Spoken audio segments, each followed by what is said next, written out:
Welcome, game dev adventurers, to the Indie Game Lunch Hour, the best dang game dev podcast on the planet. Today we're talking with Susan O'Connor about how to fit a square peg story into a round hole. Games. Yes. No.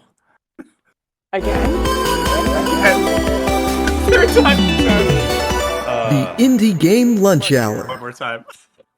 It doesn't usually I take heard three something tries. awesome. That was amazing. Was I the only one that heard that? A big whole kaboom. Yeah, well, that was the whole idea. All right, one Okay. last time, I promise. Third time is always the charm. Third time's the charm. Welcome, game dev adventurers, to the Indie Game Lunch Hour. Today, we're talking with Susan O'Connor about how to fit a square peg story into a round hole. Games.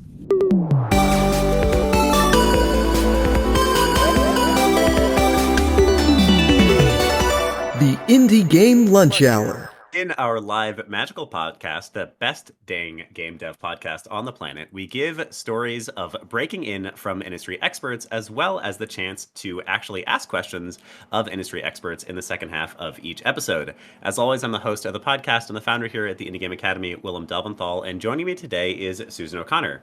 Susan is a longtime writer in the game industry and is now the founder and CEO of the Narrative Department, which is one of the foremost places to go and learn about writing and narrative design. We love sending people there ourselves. Welcome to the show, Susan. What are you having for lunch today? Oh my God.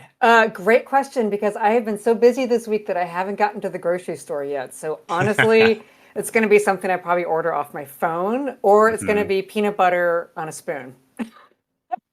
Peanut butter on a spoon. Is that the trick? That's what writers really need. That is the desperation play. You know what I mean? It's like one step above eating potato chips for lunch.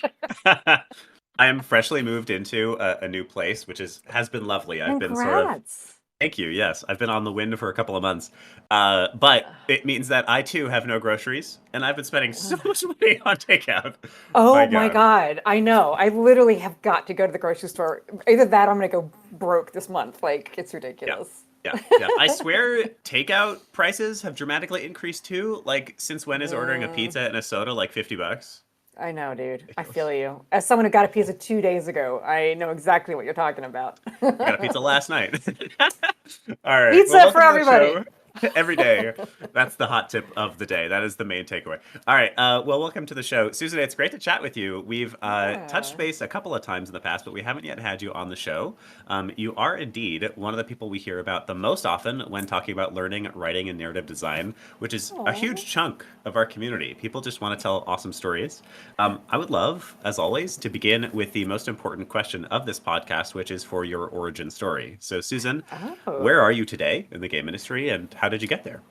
Okay, I will keep this short because I am old and I could make this long. You but are we're not going old. to. I am an old. There's just no denying it. So yeah, I started as a game writer back in the day when dinosaurs walked the earth. I mean, as I've talked about, my first job writing for games was a slumber party game for girls, which totally honestly I'm still proud of to this day. It was called Girl Talk, and it was very silly. And basically, it was a game that was based on a board game, and the UI was a cartoon version of a girl's bedroom, and there were 4 little girl avatars. My fingers are the avatars, and they were in the corner just kind of yapping like little girls do at a slumber party. You know, oh my God, Johnny's so cute. You know, can I braid your hair? That kind of stuff. And of all the people that applied for this job, I was the only one who had ever actually been to a slumber party.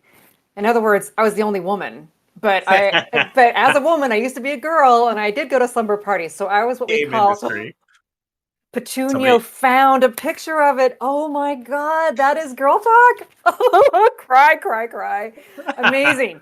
So anyway, my gender was a bonus. Yay. And that's how I got started way back in the day. Okay, now we're going to speed up. I worked there for a few years. None of us knew what we were doing. It was truly indie game studio vibes. Just like, I guess we'll figure this out today. I don't know. And then we were purchased. And then a few months later, we were all laid off. And I got the severance package of $30,000. And I literally thought, I'm rich. Wow. I'll never have to work again. That's a It pretty generous was. severance package. Yeah. It was, but that money is that's not what rich is. Mhm. That buys you a little bit of time.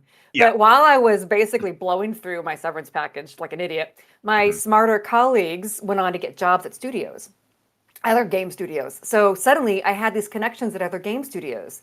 So when they needed a writer, they're like, yeah, actually, we do know a writer. So you can draw a straight line from Girl Talk to Gears of War, actually, if you want to just have a good laugh about it. But yeah, Gears that of I War just just is a slumber party. Little known fact. well, it kind of is. Real talk. That's how I Kind thought of is. about it. Mhm. So yeah. So anyway, so I started working on projects, and slowly but surely, I got a job like in a real-time strategy game, and then Gears of War was a big opportunity for me, and then right after that came BioShock, which was great because Gears of War was really a challenge narratively, but BioShock was a dream narratively. And then I went on to work on a bunch of other games. I think I've worked on 25 titles, and really proud of like best-selling, award-winning, and as with all games, it was a team effort. So I'm proud of my contribution and grateful to have been a part of these projects and learned so much from them. Worked on Tomb Raider, worked on some Star Wars titles. um, anyway, long story short, in 2019 I had a huge accident. I used to have a Vespa and I crashed it, and everything I landed on broke, and Oof. that put me out of commission. So I was like 2 weeks in the hospital, multiple surgeries, the summer in bed. Then I graduated to a wheelchair. Speaking of feeling like an old, then I got into a walker. Like I literally had to learn how to walk again. So Wow. very dramatic. All of it was fine. I'm totally okay. But what it meant for a freelance game writer is that I was totally broke. I was out of work. And of course, I didn't have the kind of savings you're supposed to have when you're a freelancer. So anyway, I was like, whoa, what am I going to do? And I started exploring the idea of doing some teaching. And I was teaching at University of Texas for a while, and it was great. But then I was like, I want to work not with students, college students, but I want to work with working game devs. How could I do that? And that's how the narrative department came to be. And so since 2020 or 2019, I have been running courses at the narrative department, and it has been honestly the thing I am most proud of in my whole career. So that's my Amazing. story. Yeah. Amazing. What a good story. I didn't actually know about the crash. And yes, well done. You got through it. Well done. Um, Without anyone falling asleep, I hope. without anyone falling asleep. I don't know. Can we check the audience? Can we poll if anyone is asleep right now? I absolutely agree with that last point in particular, the concept of teaching and how absolutely rewarding it is. I was teaching for an organization called Playcrafting during one of my first industry jobs, actually. Wow. And there was a moment where a moment that happened many times, but one in particular that stuck in memory. We had a curriculum where students would build a guided game, exactly one thing, with an exact curriculum, exact script, for 6 weeks. They do three different 2 week games, and then during the last 2 weeks, they'd build whatever they want. And during that last 2 week period, every cohort was the best thing on the planet. And there was Mm. this one student in particular who was just like hungry. He'd come in every day. He was so pumped to learn. And then Mm. he made an ASCII art 3D RPG. So What? imagine a three-dimensional like at symbol, like we're saying like at gmail.com, holding Right. a sword and a shield and having a little fluttering cape that he made with shaders, like wandering around. It was brilliant. And that moment, I was completely sold. I think there's the concept that teaching is one of the best ways to learn, and I've always found that to be true. Yes. And So then in true. addition, 100%. And then in addition, that moment where the light comes on and everything clicks, and suddenly somebody becomes a game developer and can make all of their dreams come true is absolutely addictive. So I completely Oh, understand. Completely understand. yes. Yeah, teaching is really magic. And honestly, and maybe you've had this experience too, but I find that teaching and game writing have so much in common. Because in a lot of ways, the game writer, of course, you know the whole story, but you have to really kind of lead the players and let them discover it for themselves. And that's good Mhm. teaching too. As a teacher, you can't tell them everything you want to share in the first meeting and then be like, okay, we're done, and it's got to be something that they discover, not you force on them, if that Hmm. makes sense. You can't Yeah, lecture them. You learn by doing. So, I love that. Yeah. Amazing. Well, let's get into the topic of the day. So we mentioned it way at the beginning of the episode, but our topic today is how to fit a square peg, aka story, into a round hole, aka games. So I'm assuming that we went with this topic because sometimes people don't like stories in games, and other times it's just hard to find the right place for story to fit. So why don't we get like your 101, your intro? How do we fit the round peg into the square hole? yes. Okay. So I'm gonna do the thing teachers shouldn't do, which I'm just gonna give it to you, and then we'll talk about it and unpack it. So, Okay. so the reason I talk about this, I gave a talk on this literally 15 years ago with the same title. So it's an ongoing chronic problem, although it is getting better. Mhm. The problem is that story and games are just such different creatures, and to bring them together requires some give and take on both sides, which doesn't always happen. So the TLDR in terms of how to bring these things together is is to be thinking about story as a system, not a deliverable. So I think a lot of times when games studios run into trouble and teams run into trouble, it's when they're like, okay, well, let's hire a writer when we need the dialogue, like need a script. We need like, Mhm. I used to feel like sometimes studios wanted me to be an ATM, like they wanted to hit the button on my tummy and have the paper spit out, like here's the script. But and as I'm preaching to the choir here, I know you guys all here totally get it, but other devs don't, which is like, it is a system. It needs to be integrated with everything else, and the all the different systems, the narrative systems, the design systems, the programming, all audio, everything. It all needs to be integrated, and it can't happen unless everyone's kind of in there together. Mhm. So that's the short version of why there's just a disconnect, and there's a disconnect on all sides. I think sometimes working writers don't really, especially from other industries, don't quite understand what it means to write for games. Mhm. And I think, to be completely honest, I think as working game writers over the years, we've had to kind of figure out like what it is that I do. Like, to your point about teaching is a great way to learn, like I feel like I can explain so much better what it is I did now than I could when I was doing it. And Mhm. that really got in the way because I couldn't explain to my coworkers and my teammates what the hell it is I did and how I contributed. So they were confused, I was confused, like it was just kind of a hot mess. But it is knowable, and it's just about understanding that it's really a system and it has to be Mhm. part of it from the jump. So, A small aside before anything else, that phenomenon of like I wasn't really able to explain what was happening in the moment, and then looking back, I get it. That's yep. very normal, and I encourage everyone to continue trudging ahead as you learn, and eventually it'll make sense. Right, totally, exactly. Eventually, you'll start at school. Uh, Why all not? right.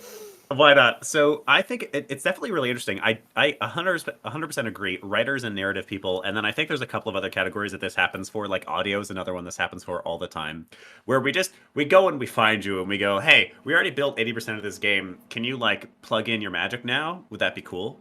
And it's not Yeah, necessarily the exactly. right way to approach it. So how should we approach it? We're this is an indie game academy. We're all here because we dream of launching studios, or we're doing it right this second. How should we do it? How we Yes. fix Okay. this? Yeah. Yes. Okay. So that's such a great question. So I think I think that again, I think it's about, first of all, setting your goals. Like, is the narrative experience going to be a really important part of what we do? Like, it doesn't have to be. Like, games don't need stories the same way film or television does. And so I think that is just like an initial, like, let's get clear on that kind of thing. Like, it's very tempting to fantasize about, we're going to ship a game and it's going to be all things to all people, right? But the reality is, I mean, I learned this honestly on Gears of War. Like, Gears of War, the first Gears of War was a tech demo. That's how they described it internally. Like, we're Mm, not going to ship this until it looks incredible because it's a tech demo for our engine. And mm, so story wasn't that important, right? And so mhm, when push came to shove, story got shoved, mm, and frankly, as it should have been in retrospect. At the time, I was frustrated, but in looking back, I'm like, good on you, versus something like BioShock, where it's like story is everything. And so, first of all, just knowing how important it is, really. And of course, in early days, you can't be sure, but like put a stake in the ground, I think is really useful. mhm, Okay, now if story is really important, Then it's about bringing someone who knows something about writing for games into the mix, right? And we, as an industry, we've gotten so much smarter about it. So I know you can find people who are trained game writers because I've trained a whole bunch of them, but they're not the only ones, you know. And some of them are here on this call, which is so makes me so happy. Hi, Cece. So working with someone who's not, again, it's not enough to be a good writer. I think really understanding what it means to write for games, because so much about writing for games, honestly, is counterintuitive.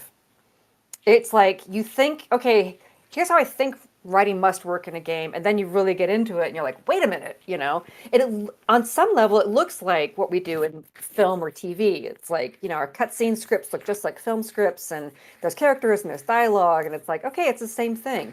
But then in other ways, it's completely different, of course, around things like player agency. Who really tells a story? Is the player really the hero of the story? No, actually, probably not. He's the hero, or she's the hero of the gameplay. But, putting the pressure on the player to carry the story is really a setup for failure. And I have seen multi-million dollar projects make this mistake, So it's little things like this that, like, bringing someone on who has kind of either had the training or they've shipped a game and they've sort of learned one way or the other, right? The hard way or the easy way. The hard way is shipping games, and which is what I did, and then the easy way is taking classes. And then getting them on board. And the key for me about making this work is focusing on what I think game writers really do is not put words on a page, but really be shepherds of the player's emotional journey through the game. And this is what designers do too, which is why we have to collaborate, right? But I think that writers can really work closely with the team and really understand, what are we doing for this player? Like, what are they going to feel when they play this game? Emotions are such a great ground meeting space for everyone on the team, because ultimately what we're trying to do is create something fun, and fun is a feeling. And every game delivers a different flavor of fun, right? So a horror game is fun for a horror fan, right? And then the writers can really, and narrative designers can think, okay, if this is sort of what the player's going to feel just with the gameplay, right? It's like the gameplay inspires feelings of excitement and laughter because it's sort of silly and fun. Okay, how could characters or a world or whatever enhance that feeling? Make it bigger or deepen it or make it more complex. And rooting all of our work in that player's emotional journey is such a good way to keep everybody aligned, and also lets everyone kind of stay in their lane, right? So if we know that the goal is X kind of fun, the designers can contribute to building that fun with their tools, systems, mechanics, etc. And the writers and designers, narrative designers, can contribute with their tools, character, dialogue, world building, that kind of stuff. Amazing. That's really interesting. As a designer myself, I fully agree in the power of emotional objectives. What is it that the player is trying? What is it that we're trying to give the player? What is the experience that we're trying to deliver to the player? Yep. And I personally love, as somebody who works a ton in the indie space, I personally love giving maximum autonomy to my team. So I love Yes. that as a tool, because I can say, even to like my engineer, well, we want the player to feel this way. Whatever you're doing, try to make them feel that way, because it creates that Mm-hmm. cohesive direction. I had a moment when I was working at InView where an engineer made a completely random feature. It was a musical staircase, and all of my playtesters wound up Ooh. saying that it was their favorite thing. I hadn't designed that, hadn't asked for it. I just had given them a vague sense of direction on how the whole experience should go. And they wound up going, well, a musical staircase would be cool. And they had the extra hours. They didn't do it on their work time or anything, and they just kind of plugged it in, and it was awesome. So giving that high level, here's how it should feel, is extremely powerful in game development in general, and absolutely in game design and narrative. Mm-hmm. I Love have that. a Yeah, I have a pullout that I want to ask you more about. So earlier on, towards the beginning of your introduction, you talked about knowing how important the story is to this game. Mm-hmm. So can you tell me a little bit about working on a game where story is, and I'm doing air quotes for anyone who's listening to this episode later, where story is not important? Oh yeah. Well, I have to be careful, right? Because I don't want to throw anything under the bus. And Mhm. I would just want to say that, like, there's nothing wrong with story not being a priority. It's a legitimate creative choice, right? Mhm. Because it is hard to bring story and game together, hence the square pegs round hole reference. So if the whole team, because everyone's got to be on board, not just, of course, the writer wants to make a great story in the game, but the programmers have to be on board, the whatnot. So projects where, yeah, okay. So I'm going to anonymize this, but everyone can guess which game I'm talking about. This is how I'm going to get around this. So let's say hypothetically I'm working on a game and it's a big military shooter. So what it's like working on a game where story isn't important. First of all, they bring you on really late, right? So the game's been in production or whatever, has been in development for 5 years. It's shipping in 6 months. Here you are on the first day, okay? Hmm. And then no one talks to you. You get put into like a random office and they're like, send us the script when it's done. And I'm like, okay. And then I, as an amateur, don't insist on playing the game and I don't insist on attending play tests because I don't realize that's what I should be doing because I'm a junior writer and I don't know what I'm doing. So I am flying blind and doing things like watching movies, war movies, to try to figure out what the story could be. There's some kind of story and I'm supposed to like, work my magic and make it good. And I don't have the common sense to be like, well, that ship has sailed. Everything's done. I mean, I can't put lipstick on a pig. I mean, I can, but it's a pig with lipstick on it. And then I took cracks at writing some material and never got any feedback on anything. The first time I saw a lot of stuff was literally when I played the shipped version of the game. And that's when I found out how many bad assumptions I had made and how many mistakes I made. And it was actually, I was like, okay, I guess I suck. I guess I'm gonna quit. I almost quit the industry. And I was like, I guess I just suck at this and I'm just not cut out for it. But I just needed some guidance and I needed to be better at knowing what my job really was. Yeah, I'm actually going to, if it's okay, because this is so relevant, William, I just Yeah. published this morning an article on myth busting, like what Okay. people think it means to write for games and what it really means. And the reason I want to share it is because I include a bunch of examples of games that put paid to some of these misconceptions about story in games. Like these games are really doing it smartly, and here's what's Mhm. smart about what they're doing. So is it okay if I just drop it in the chat? Yeah, absolutely. Drop in the chat. We will Okay, also, for great. anyone who's listening to this episode later, we'll put it in the description down below. Do you think that there actually are games where the story is not that important? Oh yeah. I mean, Okay, Tetris. sure. But even Tetris, is there a narrative? Is it like would a narrative designer be on that team maybe? Let's say we're remaking Well, Tetris today. I think to me, Tetris is a really good example of would a story make this better? It would make it different, but it's Hmm. fine as it is, right? Hmm. I mean, I think that again, and there's so many different ways to define story. I mean, there's story. I talk about the idea of story flavor. Like you'll see this on like Counter-Strike or something. It's like, look, some bad guys, hit it. Like what more do we really need? We're not here for a big long backstory about these guys. I just want to, shoot around with my friends. Um, Hmm. so there's every game players tell themselves stories no matter what they're playing.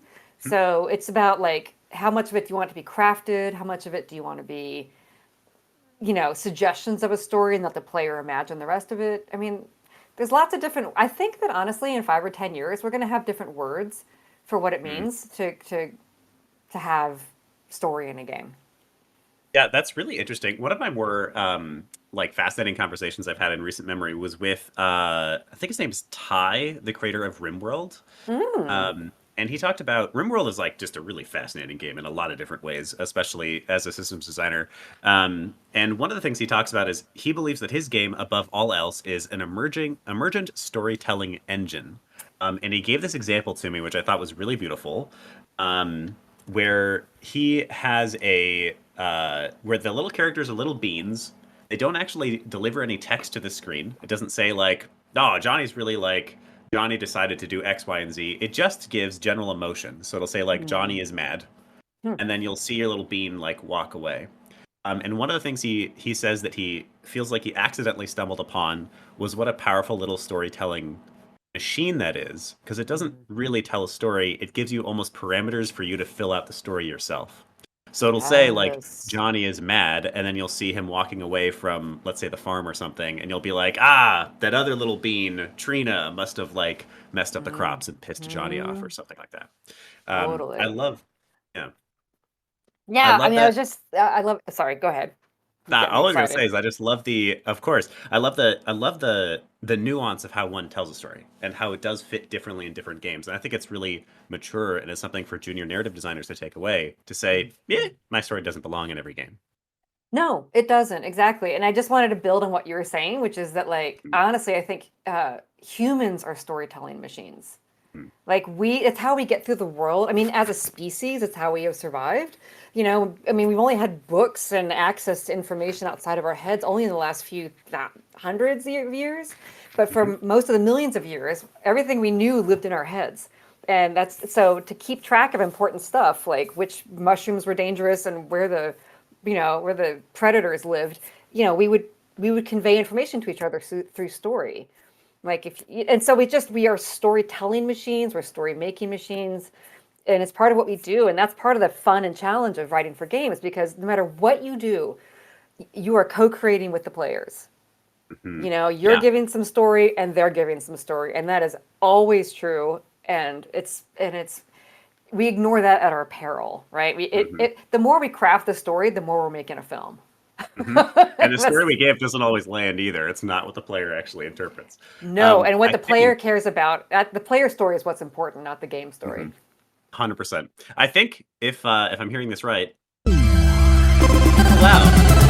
Question of the day. It's time for the question of the day, where we reiterate one of the most important things we learned and ask the audience for the answer. First person to get this answer correct gets a couple of bonus points for the House Cup. Here's my question. What does Susan O'Connor believe that we are primarily to our players as narrative designers? Oh, the heart trick worked. Hide. I don't think that's it. I'm also going to pull guides. Tell me a little bit more. She used a very specific term. We don't need to get the. There it is. Cheru nails it with shepherds of the emotional experience. I think that's a beautiful, simple takeaway from the episode. Absolutely. That's what we do really as game developers at large, but narrative designers, it's a huge part of what you own on a really powerful project. All right. I believe we have Mark on stage, which means it's time to get to community questions. Oh, fun. Mark, would you like to ask the first question of the day? Yeah, hi. Give me Hi. just a moment because I felt like I worded it well and then I lost my place. Um, Happens to the okay, best of us. so my question is, what is the best approach for game designers to work together with their narrative counterparts? So I work on mechanics design and systems design. My question basically revolves around what's the difference between a game designer that you would love to work with versus someone who's probably a little more challenging to work with. Mm. Beautiful question.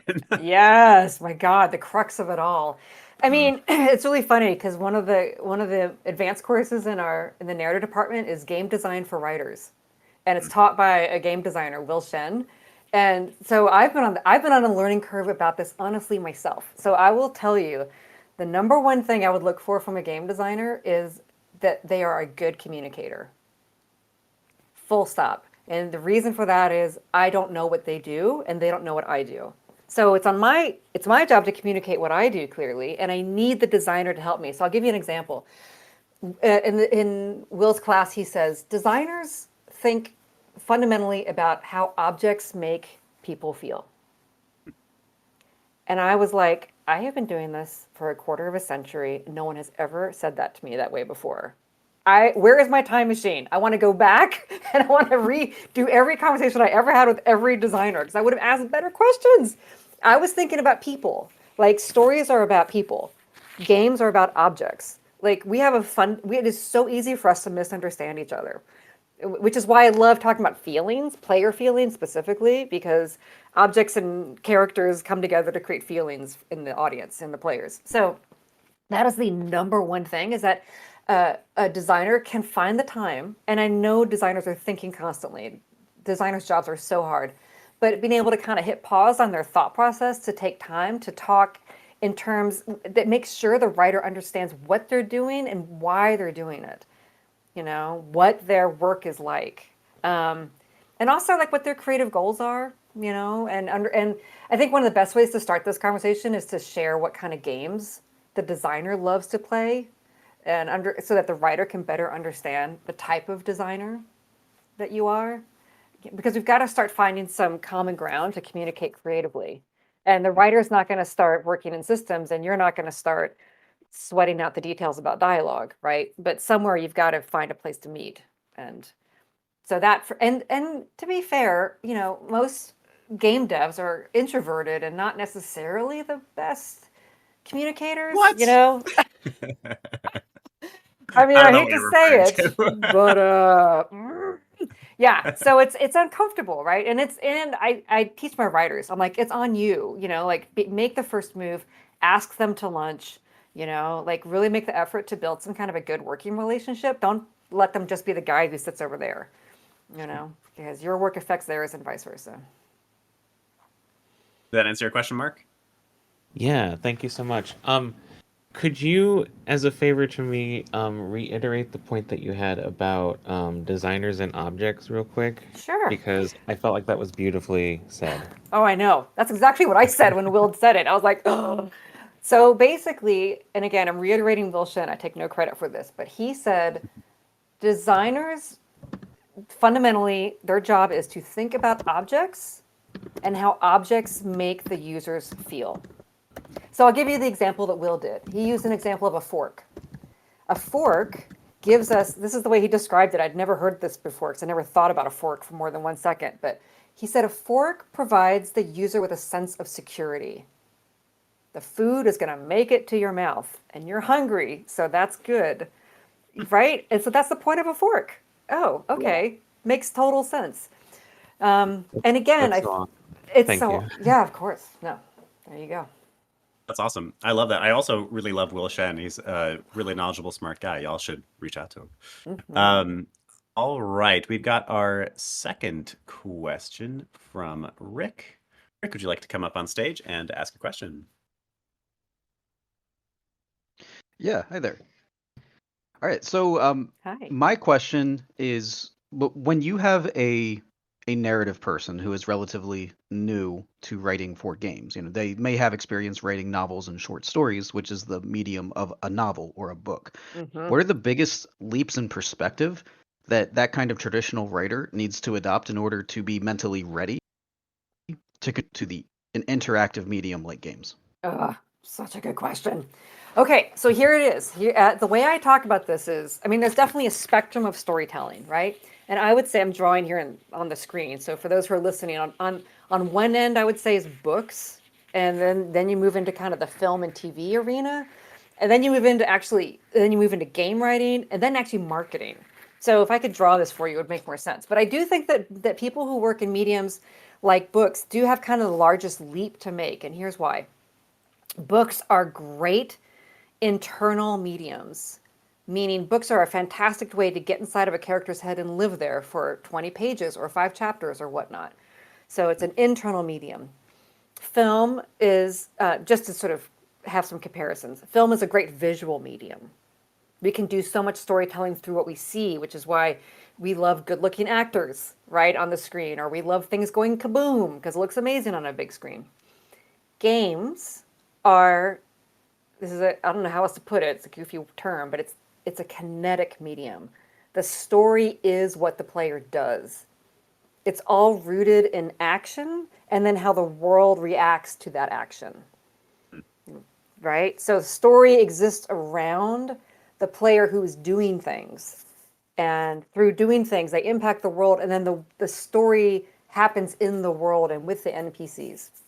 But it's just so different than books. I think a novelist or a short story writer would just lean towards really fleshing out that player character, that avatar, and giving them a backstory and a reason for living and all kinds of things. And that's beautiful work, but that can actually get in the way of the player's experience and the player's immersion. That's very confusing, right? And that just takes time to kind of unpack and get your head wrapped around. Like, well, if I'm letting go of the thing I do best, then what do I do here? And the answer is, when it comes to storytelling in games, it's not about breaking the rules because, like I said before, humans are storytelling machines. We are hardwired for stories. So no matter how the stories come to us, we translate it into a narrative in our own heads. So it's not about breaking the rules, it's about bending the rules. So a novelist or a short story writer, in my opinion, is going to take all their talents and skills and tricks that they use in their medium, bring them over to games, but apply them to NPCs. Bring those characters to life. Make them rich and surprising and three-dimensional and amazing. And let the player character be something that the player can just inhabit and through their actions. Because players tend to define their characters through the actions they take, right? The classic silent protagonist. Right. But Yeah, even talking protagonists, the player and the avatar are just buddies. They're a little team moving through the game together. Mhm. yeah, that makes a lot of sense because like when you have a story, like you can direct a very linear kind of experience, but like you Yep. have so many different mechanics and tools at your disposal, and the player may or may not encounter one thing or another. So how do you make sure they get it when they want to? Mm-hmm. Yeah, Mm-hmm. Exactly. Awesome. cool. Well, thank you. Love it. Thank Yeah. you, Rick. All right. I have a question from Humera.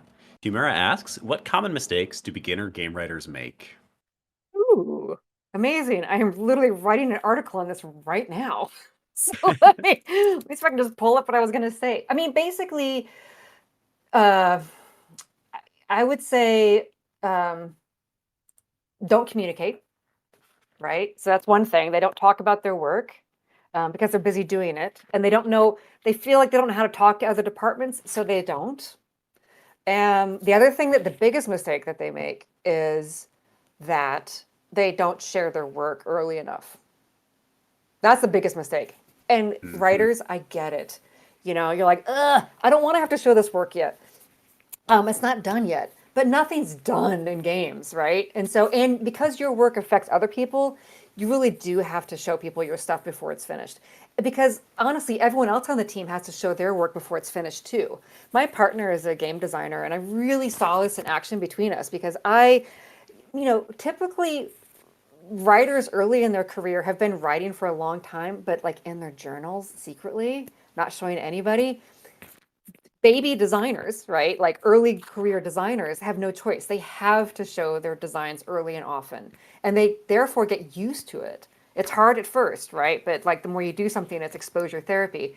So they are comfortable showing janky, messed up, gray box, not fun yet stuff because they want that feedback. They want to know if this is directionally correct. And as writers, we have to do that work as well, as unnatural as that feels. And so that means starting very high level, starting with pitches, starting with just, hey, I have some general vague ideas. Hey, I have some, what do you think of this character? That kind of stuff. And it's not about getting everybody's opinions on the quality of your work. It's about finding out how your work impacts their work and vice versa. And socializing and getting ideas as well, though, is a valuable part of it. I think it's a huge part of what makes a huge part of what I love about game design. I'm getting horrific flashbacks to a job that will not be mentioned, where I was the only designer on mostly a Oh, tech team and like a tech company team. Um, and how frustrating it was to try to get early feedback and to have the response mostly be, "Well, this isn't designed yet." Uh, when you know that's part of the design process. it sure I want to is. say, by the way, earlier on you mentioned how important communication is for designers. That's important for all departments, and so is showing your work early and often. It's a collaborative field, game development. Unless you are a solo developer, which very few of us are, you're going to be working with many different people with many different opinions and many different disciplines, and that's a good thing. It is a good thing. Exactly. You got to embrace it. 100%. Sometimes I say it's a team sport. Other times I say it's a contact sport. Like Hmm. you are in there with them, and it's hard at first, but then it becomes the best part of the job. You know. I really agree. Yeah. Awesome. All right, we've got one last question, I think. Cece is on stage with the final question of the day. Oh, sorry, I was muted for a bit. Um, I oh, know the you. Yes. Hello. So I had a question for both of you. I'm curious to get both of your takes on this. So Susan, you brought up shipping games earlier, and I'm curious what in your minds counts as a shipped game. So if you submit something to a competition, whether it wins an award or not, does that count? If something releases on itch versus if it gets released on a paid storefront like Steam or Epic Games. So curious to hear your thoughts. Yeah, I'll give a short answer, which is if you put something you built in front of other people, it's shipped. Yeah. I think I get this question and then iterations of this question a lot. Does this count? Does that count? I like to answer this as like imagine a tier list. Like on the S class of the tier list is of course working on Call of Duty and Diablo 4. Like yes, of course that counts the most. But everything else counts too. A thing that you wrote in your journal counts. It's just pretty low on the tier list. Ultimately, when we say specifically a shipped title, I would count that as anything that is released and playable somewhere. So just itch totally counts as a released title, especially if you monetize it. But even if you don't, that's still a shipped title. Really, what most people are looking for is that you've been through the whole production process, and so you actually know how to get from idea to fully released game. 100%. And I think that's something that game devs really value is people's willingness to put their stuff out there and be open to what players think. That's it. That's a very scary and yet essential Rubicon to cross or bridge to cross, It's hard. It's hard, but it's what makes you feel like a pro. Yeah. If you want a hard definition, make sure it's playable somewhere. Yes. Findable and playable. Exactly right. Awesome. Thank you both. Thank you, Cece. All right, I think it's time for us to wrap up the episode. There's two things we like to do before we do so, Susan. The first one is we actually like to assign some homework here. So, what is something that the audience can do in the next week that will take them about an hour that will help them practice some of what we talked about here today? Ooh. Okay. Well, I can't believe I can say this, but that article that I shared, which I'll share again at the bottom, it says, here's some things you can do. So I'm going to read it out loud because it's annoying, I know, for people who are just listening. So let me drop the chat in again. Yeah, play girl talk. God love you, Petunio. Okay, so if you want to, I'm going to read them. Here we go. So this week, you could practice a world Bible. Like you could take a crack at writing a world Bible for a game Don't look at their world Bible. Try to create it from your memory. Or you could play the games that I've linked here in this article and take a look at how they got story across, specifically the things I call out, right? Like take notes on what you're seeing. You don't have to play the whole game, right? Play the first 30 minutes of 2 games. Boom, there's your homework. What else? You could practice writing branching dialogue. There's a bunch of things, and some of these are taking longer than an hour, of course, but those are a couple things. When in doubt, oh my God, so many game writers and narrative designers have put their work out for you to learn from. So get after it.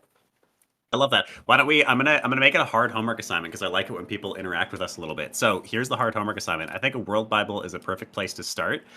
Look at an existing game, a game that already exists. Maybe play it a little bit, and then without looking at any of their documentation, write out at least one narrative document. World Bible is a great place to start. If you want to practice something else, I think that's okay.